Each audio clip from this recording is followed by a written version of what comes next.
नमस्कार, मैं हूं आपके साथ इश्तियाक अहमद और आप देख रहे हैं आर्य न्यूज। बुलेटिन की शुरुआत करेंगे इस वक्त बड़ी और अहम खबर से, जो कि नोएडा से है। नोएडा में पत्नी की निर्मम हत्या से इलाके में सनसनी।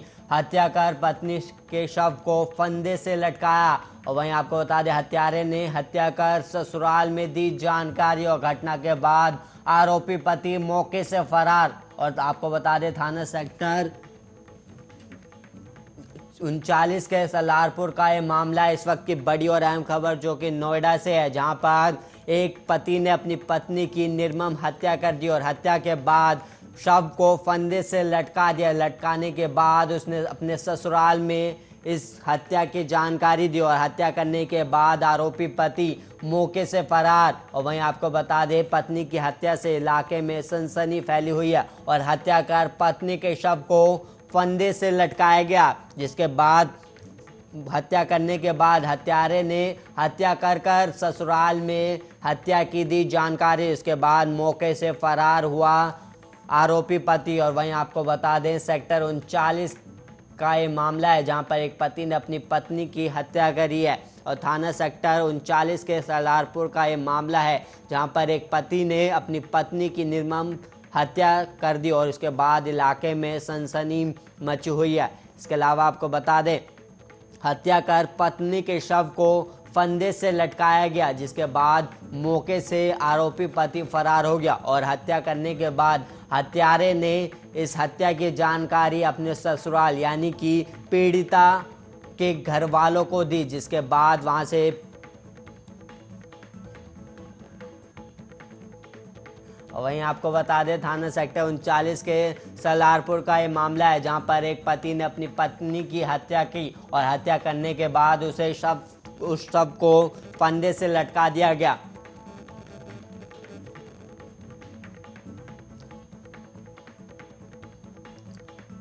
और वहीं इस वक्त एक और बड़ी खबर सामने आ रही है, जो कि बस्ती से है। बस्ती में प्रधानमंत्री किसान योजना में करोड़ों का घाटा देखने को मिल रहा है। और वहीं आपको बता दें, 2 फर्जी फर्म को करोड़ों रुपए का किया गया भुगतान। और वहीं गौरव इंटरप्राइजेज अमित ट्रेड्स को करोड़ों रुपए का किया गया भुगतान। और वहीं बीजेपी विधायक संजय जायसवाल ने शासन को लिखा पत्र और कार्रवाई के बजाय भुगतान से नाराज हुए विधायक। इस वक्त की बड़ी और अहम खबर जो कि बस्ती से है। बस्ती में प्रधानमंत्री किसान योजना में घोटाला देखने को मिल रहा है। वहीं आपको बता दें, करीब 2 करोड़ रुपए का घोटाला सामने आया और पीएम किसान योजना में 2 करोड़ का घोटाले का मामला सामने आया, जिसमें 2 फर्जी फर्म को करोड़ों रुपए का भुगतान किया गया। और वो गौरव इंटरप्राइजेज और अमित ट्रेडर्स को करोड़ों रुपए का भुगतान किया गया। और वहीं आपको बता दें, बीजेपी विधायक संजय जायसवाल ने शासन को लिखा है पत्र और वहीं कार्रवाई की बजाय विधायक इस बात से नाराज हुए हैं। और इस वक्त की बड़ी और अहम खबर जो कि बस्ती से है। बस्ती में प्रधानमंत्री किसान योजना के तहत करोड़ों रुपए का घोटाला सामने आया है, जिसमें 2 फर्जी फर्म को करोड़ों रुपए का भुगतान किया गया। और ये 2 फर्जी फर्म, एक गौरव इंटरप्राइजेज और दूसरा अमित ट्रेडर्स को करोड़ों रुपए का भुगतान किया गया। और इससे नाराज बीजेपी विधायक संजय जायसवाल ने शासन को लिखा पत्र।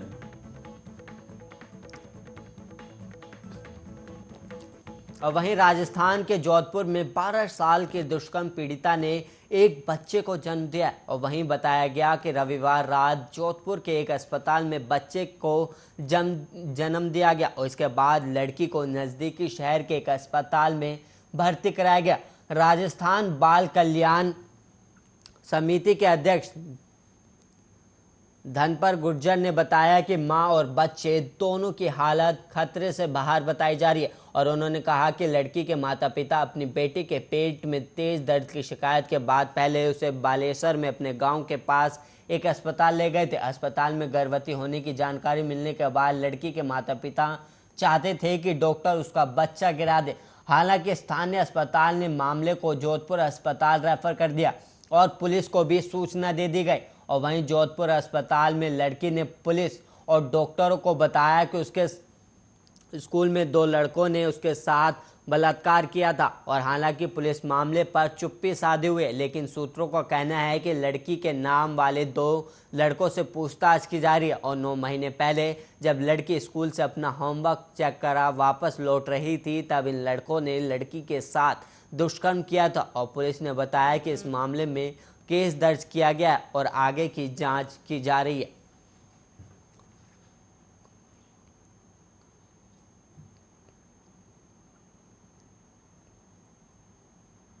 और वहीं अखिल भारतीय आयुर्विज्ञान संस्थान ऋषिकेश में लाभार्थियों को पहली बार टीकाकरण के लिए कतार में खड़ा नहीं होना पड़ा। कोविड टीकाकरण महाअभियान के पहले दिन एक लाभार्थी को कोरोना रोधी टीका लगाने में महज 3 से 4 मिनट का समय लिया गया। हालांकि कोविड गाइडलाइन पर पूरी तरह से अमल करते हुए आधे घंटे तक के लिए लाभार्थी चिकित्सकीय निगरानी में रखा गया। और एम्स के वैक्सीनेशन सेंटर के प्रभारी assistant professor doctor Mahendra Singh ने बताया कि मंगलवार को 561 लाभार्थियों को कोविशील्ड और कोवैक्सीन की पहली और दूसरी डोज लगाई गई। इनमें 361 लाभार्थी कोविशील्ड और 200 लाभार्थी को कोवैक्सीन का टीका लगवाया गया। और उन्होंने बताया कि एम्स ने महाअभियान के 5000 कोविड डोज लक्ष्य निर्धारित किया है। और डॉक्टर महेंद्र सिंह ने बताया कि एम्स में अब तक रिकॉर्ड 3.5 लाख से अधिक लाभार्थियों का कोरोना का टीकाकरण कर चुके हैं।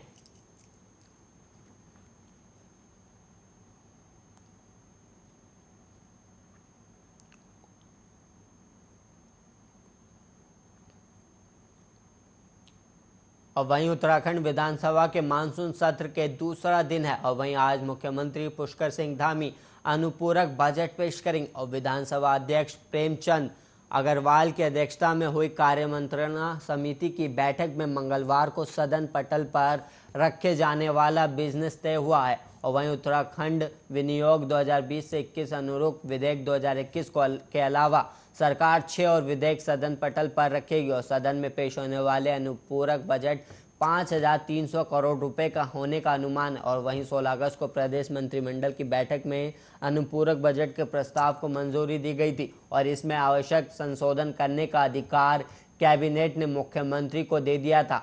और वहीं मुख्यमंत्री क्योंकि वित्त मंत्री भी है, इसलिए आज सदन में विनियोग विधेयक पेश करेंगे। और आगे का बिजनेस तय करने के लिए बुधवार को फिर कार्य मंत्रणा समिति की बैठक होगी।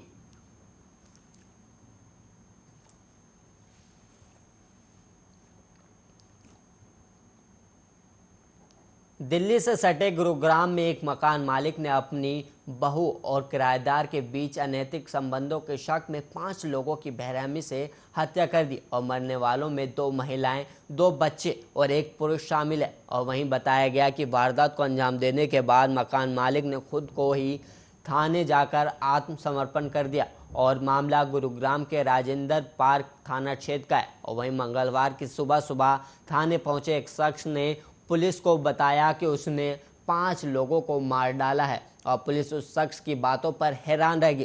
और आनन फानन में पुलिस मौके पर पहुंची तो देखा कि वाकई उस शख्स ने अपनी बहू, किराएदार और किराएदार की पत्नी और उसके 2 बच्चों की हत्या कर दी थी।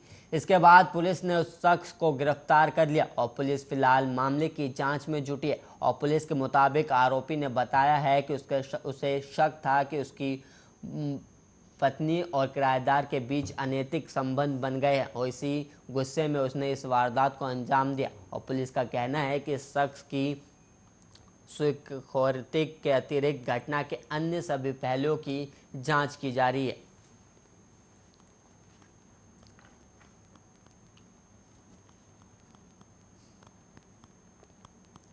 और वहीं ग्रेटर नोएडा वेस्ट में बेहद दर्दनाक घटना सामने आई है। यहाँ पर एक मासूम बच्चे के पहले जन्मदिन पर ही उसकी दर्दनाक मौत हो गई और एक परिवार की खुशियाँ गम में तब्दील हो गई।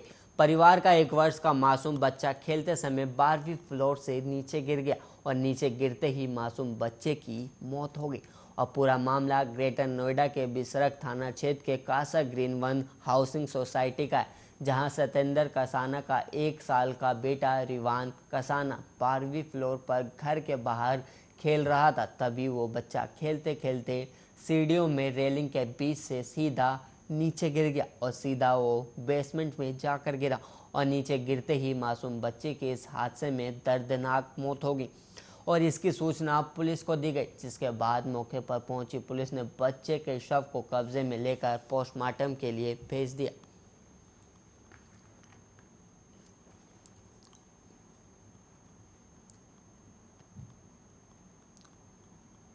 महाराष्ट्र के मुख्यमंत्री उद्धव ठाकरे पर जन आशीर्वाद यात्रा में आपत्तिजनक टिप्पणी करने के मामले में केंद्रीय मंत्री नारायण राणे की गिरफ्तारी के आदेश जारी किए गए और यह आदेश नासिक पुलिस की क्राइम ब्रांच ने जारी किए। नारायण राणे पर आरोप है कि उन्होंने सीएम उद्धव को अपशब्द कहे थे, जिसके बाद शिवसेना ने पुलिस में शिकायत दर्ज कराई थी। नासिक क्राइम ब्रांच को चिपलून जाकर केंद्रीय मंत्री नारायण राणे को गिरफ्तार करने के आदेश दिए गए।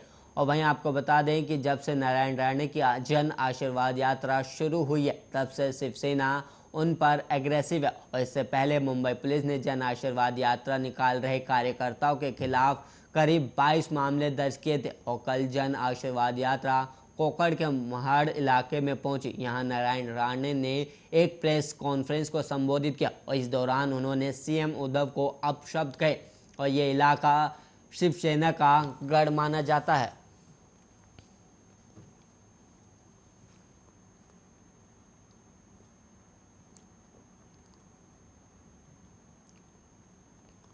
जम्मू कश्मीर के सोपोर में सुरक्षा बलों के आतंकियों के साथ मुठभेड़ चल रही और पुलिस ने चारों तरफ से इलाका घेर लिया है। सूत्रों के मुताबिक 2 से 3 आतंकियों के छिपे होने की जानकारी भी है और वहीं आतंकियों की तलाश में सर्च ऑपरेशन भी चलाया जा रहा है।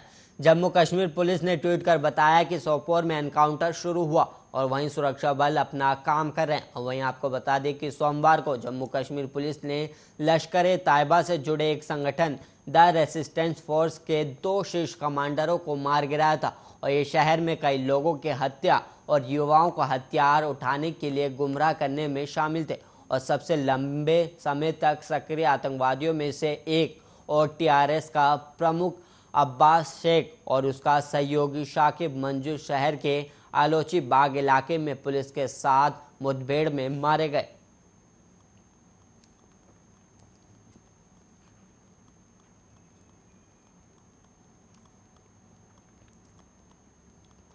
देश की सबसे बड़ी कार निर्माता कंपनी को तगड़ा झटका लगा है। दरअसल कंपटीशन कमीशन ऑफ इंडिया ने डीलर डिस्काउंट पॉलिसी के तहत कंपनी पर 200 करोड़ रुपए का जुर्माना लगाया और साथ ही मारुति सुजुकी को सीसीआई ने डीलर डिस्काउंट संबंधित एंटी कॉम्पिटिटिव प्रैक्टिस को बंद करने के लिए भी कहा। कंपनी पर आरोप थे कि वो डीलर्स द्वारा ग्राहक को ज़्यादा डिस्काउंट देने से रोकती है और वहीं जांच के बाद सीसीआई ने ये कार्रवाई की है और यही नहीं, कंपनी को ये फाइन 60 दिन में भरना होगा। दरअसल साल 2017 में सीसीआई को एक डीलर ने मेल कर शिकायत की थी कि इस मेल के आधार पर आयोग ने इस मामले को संज्ञान में लिया और ईमेल में डीलर ने कंपनी पर आरोप लगाया था कि मारुति सुजुकी इंडिया की बिक्री नीति उपभोक्ताओं के हितों में नहीं है और साथ ही ये प्रतिस्पर्धा कानून 2002 के प्रावधानों के भी खिलाफ है।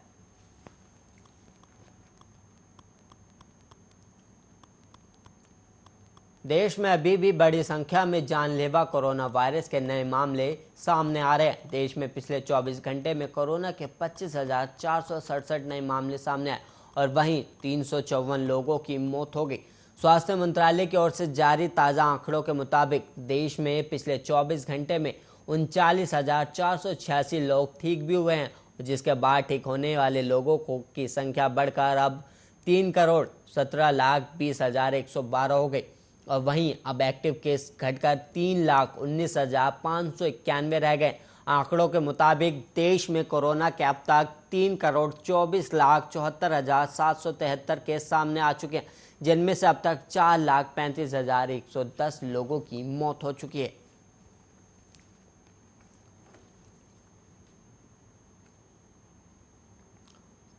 और वहीं अब खबर मध्य प्रदेश से, जहां पर मध्य प्रदेश के इंदौर शहर में सोमवार को दिन भर चूड़ी वाले को कथित तौर पर नाम पूछकर पीटे जाने का मामला अब पूरी तरह से पलट गया।